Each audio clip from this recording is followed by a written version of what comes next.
There are over 4,500 people waiting for an organ donation in Canada, but sadly, about 260 of those people will die before receiving that gift of life. And what's fascinating is that one organ donor can save up to 8 lives.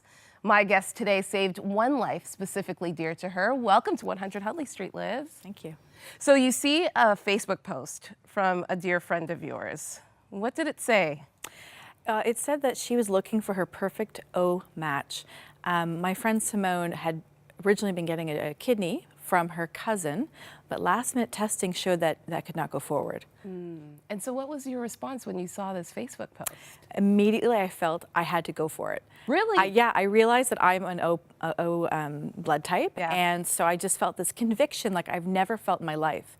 My husband was actually sitting beside me at that moment, which is not common at that hour of the evening, and he said, yeah, go for it. So I sent her a message right away. Okay, so like we see many posts Yeah. on Facebook, but what compelled you? I read also that you're kind of queasy around medical procedures, even getting a needle. What compelled you to say, yes, I'm absolutely going to do this without even a question? Nothing that I did on my strength. It was the Lord. There is no way that myself would have just ever, it wasn't on my bucket list. I was turning 40 that year. It was just, I just felt this overriding conviction that I just had to. It wasn't, I knew she needed a kidney for some time and thought her cousin was donating and never felt, oh, maybe I could be a backup. There was never that thought before that moment. Wow. So what was the next step after you decided, yes, I'm going to do this?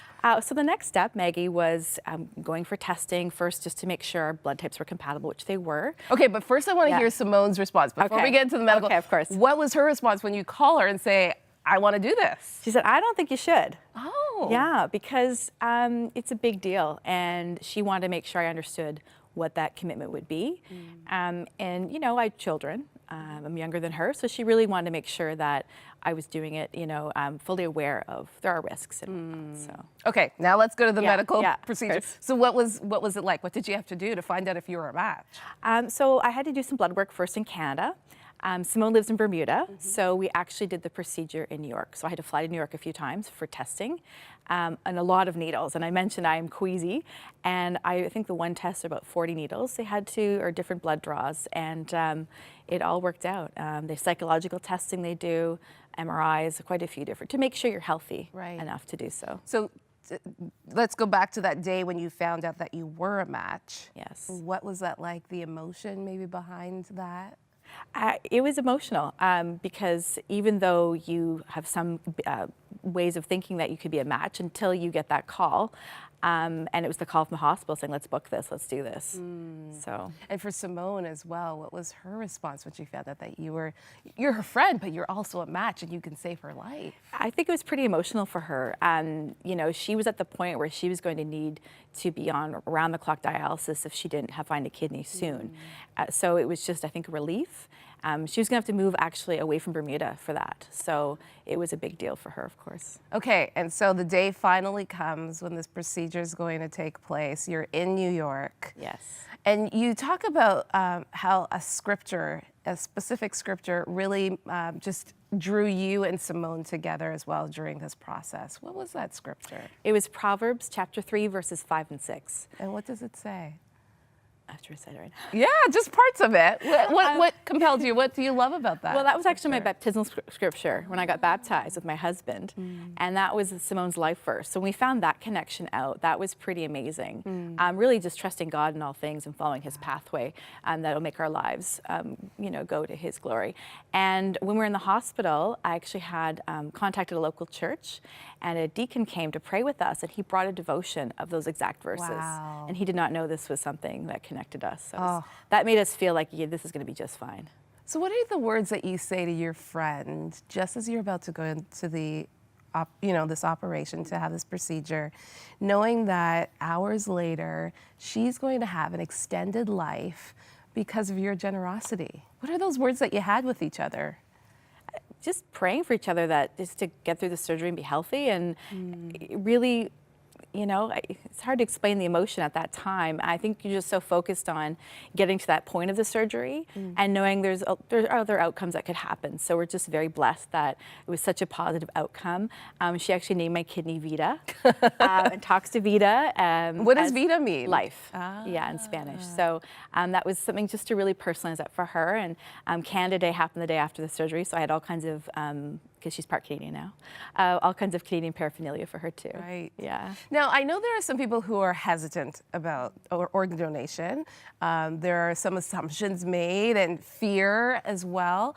What would you say to those that are watching that would be like, I would never do that because I'm, fearful of my life ending, or just maybe some hesitance that people might have?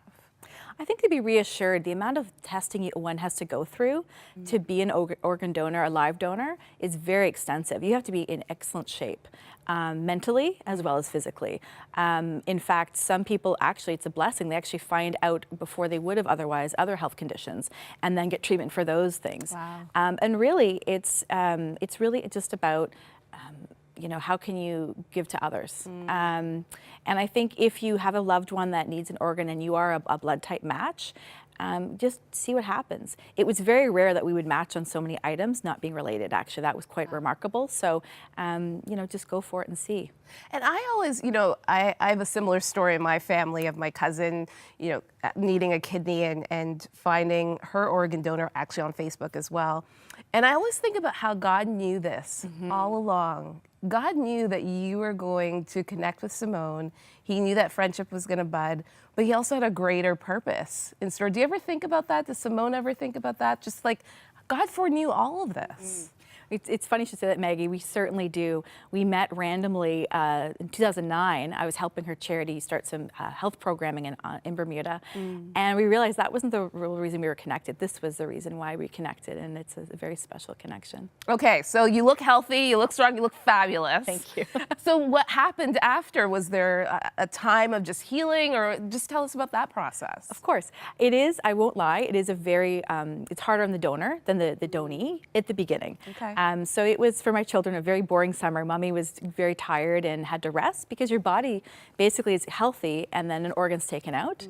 But within 3 months, I was feeling fantastic. And by 6 months, back to my normal, very busy life. So. And how is Simone today? She's fantastic. She is doing so many great things. She actually works in healthcare in Bermuda, helping so many people have better lives. So she's always messaging me stories of situations she's helped people with and saying, thank you for this. Yeah. It sounds also, Liz, like you just have really trusted God throughout this whole process. What have you learned about him throughout this journey?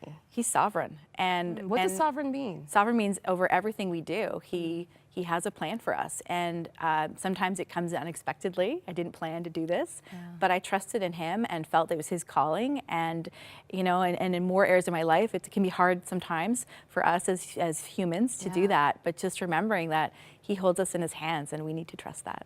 And what did you learn about yourself through this process? I think I learned that I had more of a capacity to give than I realized. That's so important. Well, thank you again for sharing with us today. Organ donation is so important. What would you say to somebody who would be thinking about becoming an organ donor that might be watching? Well, at least sign your card. Take that step at least and let your family know. It's really important because if your family doesn't know your wishes, sometimes that can be a challenge. And if you're thinking of being a live donor, maybe you know somebody who needs an organ and you're not the right blood type. They actually can do pairing. So maybe your kidney or liver would go to somebody else, and it's kind of like a trade-off, and they would get, your friend would get the organ. Oh, it's good to know. Well, thank you again, Liz, for your time. You. And as Liz said, you can go to also beadonor.ca to find out how you could become a donor. It is so important. I know in our family, it's about a year since my cousin Janine received her kidney, and it has transformed her life, as well as Christy, her new best friend, because of her generous donation. The gift of life is so important.